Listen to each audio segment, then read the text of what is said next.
I just came back from Houston, Texas. Sorry for not uploading in a while. My neighborhood was switching over to fiber, which meant I didn't have internet for the 2 days that I just came back. If you're interested in why I was in Texas, then be on the lookout for my multiple vlogs covering the journey and event. I promise you it will be an absolute blast to watch, and I want to share those memories with you guys. If you still haven't watched any of my vlogs, then well, you're missing out. Just click on them right now. I won't even be mad if you leave this video to go see them. They're worth checking out. I'm glad a lot of you guys are starting to watch them, in fact, because I've been putting a lot of work into those vlogs.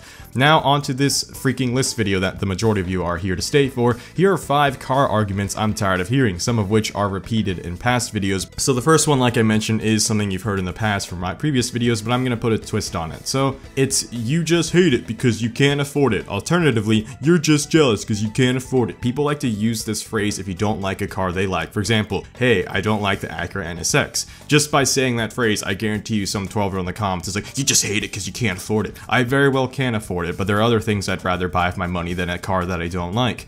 And the funny thing is, the people who make this comment can't afford it themselves half the time, so it's kind of a double standard. You're gonna use this to win an argument only to be realized that you yourself are gonna lose the argument when you use this phrase too, because you also can't afford it. The easiest way to debunk this argument is just the fact that we all have a set of eyes and individual standards. For example, I don't like SUVs. You can literally show me any SUV in the world and I'm gonna hate it.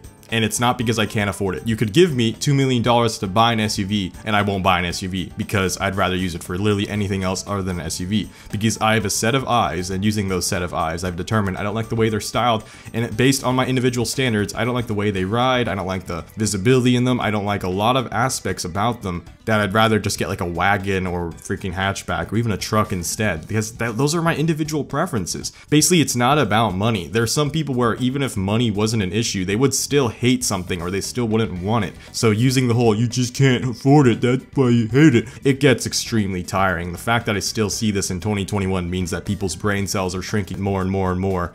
The next car argument I'll talk about is built versus bought. If you ask me, there's no shame in buying a car instead of building it, because it's the money that you worked for, therefore it's money that you're allowed to choose how to spend, and if you choose that to buy a car, then sure, go for it.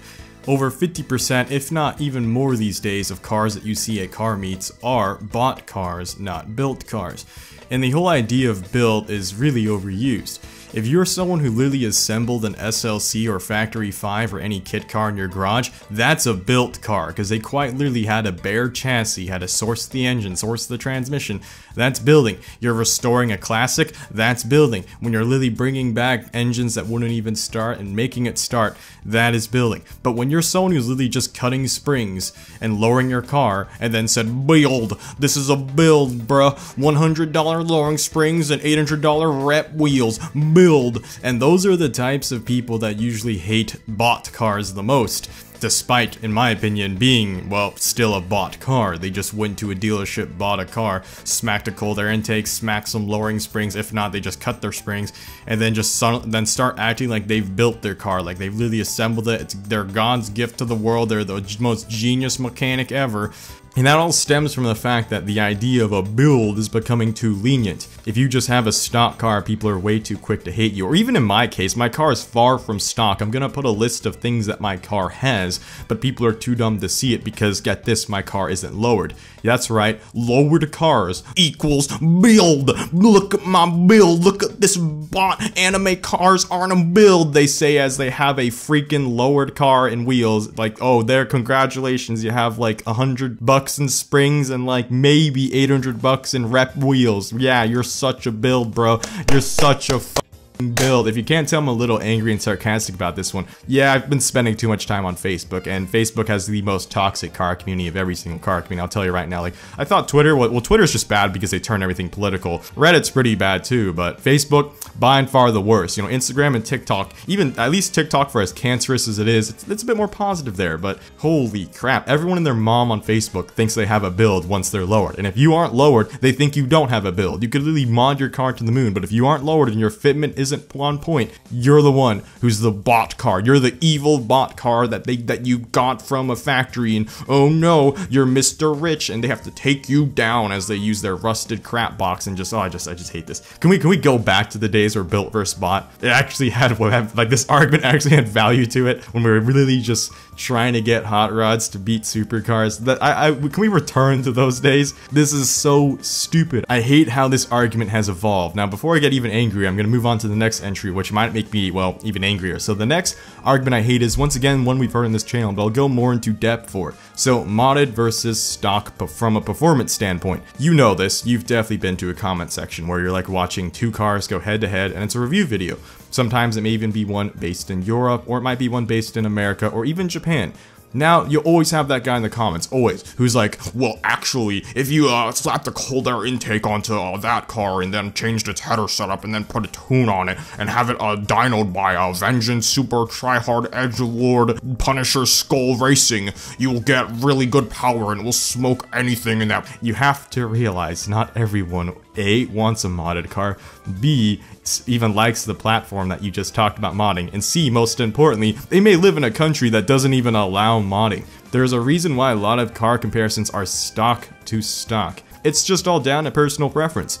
When you use mods to win arguments, it's just stupid because there's no end to it. Using mods to win arguments really is more about money these days than it is skill. If you're someone who uses a modded car because you were able to skillfully tune and build a stock engine to its limit, test its limits, break its limits, and then find new limits, that is something worth celebrating. That is something I still respect, and even from a modded standpoint versus stock, that's something that I think is still important. For example, that's why 2JZs and LSs and RBs have stayed in relevance for several decades. But the problem is when people use this modded versus stock argument nowadays, they don't refer to the platform. They refer to engine swapping or transmission swapping or building things to the moon. For example, by the time you start like engine swapping cars, you can make a smart car fast if you throw enough money at it. That doesn't mean the smart car is the greatest platform in the world. Basically, modded versus stock from performance standpoint, there is no end to it because whoever has more money is going to win that interaction. The only time I still respect this argument is when people talk about modded platforms, is when people talk about stock versus stock platform for moddability. Another argument I hate is, this one actually harkens back to kind of what people used to do in MMORPGs. So if you ever played any MMORPG like World of Warcraft or RuneScape, you probably have the idea that anyone who is better than you is a no-life nerd and anyone who's worse than you is a freaking noob. People still do this as full-grown adults and with cars. So there are people out there who think anyone who has a better car than them is using daddy's money, and anyone who has a worse car than them is a clapped-out teenager. And why? Why are people like this? Why can't we just all get along? So the reason I got this idea was I was actually browsing through Facebook yet again. I really need to get off this website, but maybe I shouldn't because it's giving me great, fantastic ideas for videos. So there was a group of people called, you know, I'm probably not gonna say it because I just realized it's gonna give their group attention. I'm gonna butcher their name, like Montana Street Racers or something like that. That wasn't the actual group name, that's just an example using. But their group name was like the equivalent of that, but just a different state and another illegal activity thing. You would think people part of a group like with that intensive a name would have like decently nice cars with decently nice builds, right? No, they were literally Kias and Nissans with window stickers. I'm not even joking. Nothing under the hood, no aftermarket wheels, no lowered, like the furthest thing from a build, literally just window stickers with their club name on it, and then one of them even said CEO on it. And the entire comment sections was people understandably ridiculing them, because the video was presenting it in an unironic fashion. It was showing rap music, blaring it, showing like all this edgy editing, zooming in and out, like, wow, look at how cool and outlaw-y we are, and it ended up being really cringe, honestly. I hate using that word. Wince-worthy is probably a better way to describe it. Then they started getting all defensive saying, you guys are just making fun of us because you have daddy's money. And when they say daddy's money, keep in mind these guys own base model Kias and Sentras. A teenager who works enough shifts and just has the self-control to save money can buy one of these at 18.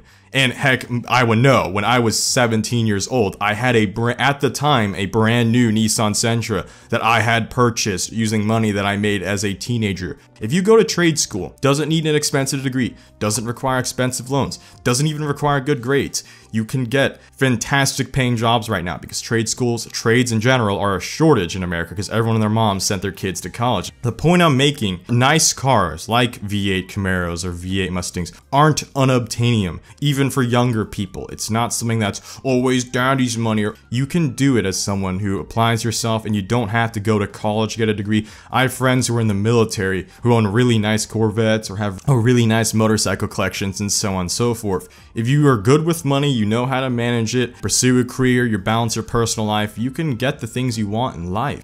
The reason I find this specifically toxic is, like, if they could laugh at themselves, I would respect them. It's like, yeah, we get it. We're just starting up, you know, that's how it is. But when you start putting others down, you start putting other people's success down, just saying, you're just hating me because your success is fake. Your dad gave you that money. That just makes me respect people like that infinitely less. Your immediate line of defense is to put someone else down. Now, the final argument I'll cover for this video is when people say, people just mod for attention. Believe it or not, this phrase is said a lot in the car community too. It's not just something non-car people say, though I would say non-car people say it the most. Car guys will say it to each other. A good example I'll use is from my own personal experience. People are like, hey Bladed, you just put anime on it just for attention, just admit it, we know that's what you did. In 2019, here's a vlog that a lot of you guys didn't watch, but a vlog that basically said, I'm going to put an anime sticker on my Corvette. Here's a video in late 2019 of me doing said thing, putting an anime sticker on my Corvette. Are people really surprised of this natural progression? Makes video of buying Corvette, makes video of seeing friends with anime stickers, says we'll do same thing for Corvette, does same thing for Corvette, then does full thing for Corvette. Wow, who would have guessed? I did it because I actually wanted to. Because again, this goes back to the first entry, personal preference. You are not gonna have the exact same preference as me. You can see it as ruining the car, that won't change the fact that I still did it. I did it because I genuinely enjoy it. I genuinely enjoy the way having an anime design looks on my car. I actually like the way it flows, the challenge that it brought to even do it, and then the inspiration it brings to other weebs when they look at it and say, wow, that's cool, I also want it. And the camaraderie it brought by being part of the community of Atasha and making tons of new friends, which by the way, if you want to watch the video of me with a whole bunch of Atashas going across the country, you better watch the next vlog of us driving to Houston because we had some insane, I'm going to put them on screen right now. These are the types of cars that were in that vlog, and a lot of you probably aren't expecting those types of cars to have Atasha on them. I found my perfect place in the car community. You can't build a car that everyone is going to like, but you can build a car that you will like. No matter what you do to your car, even if you leave it bone stock, people will still hate it. And when you think of it like that, especially if you own a car, then you should just mod it to make yourself happy. The people who hate your car when it's stock will still hate it when it's modded. So why try to impress anyone other than yourself at that point? Why try to mod for someone when you know that with each and every mod you're putting on, it's going to make it more and more of something you like? That's the cruel reality of mods in general, is that that's why they reduce sale value. There's something you wanted to do to the car. The stock car was the one that was designed for mass appeal. The moment you change wheels, that's on you. The moment you change cold air intake, that's on you. You start changing pulleys, you start getting a bigger blower, that's all on you. You start slamming it down, you start cambering it out, you start putting aero kits on it, that is all on you. That's going to be it for this video. I hope you enjoyed. Make sure to check out my vlogs. Make sure to be on the lookout for my newest vlog. I'll probably come back to this video and link it once it is up, so you can just click on it right here when it is up. Other than that, thank you for watching and see y'all next time. Bladed Angel out.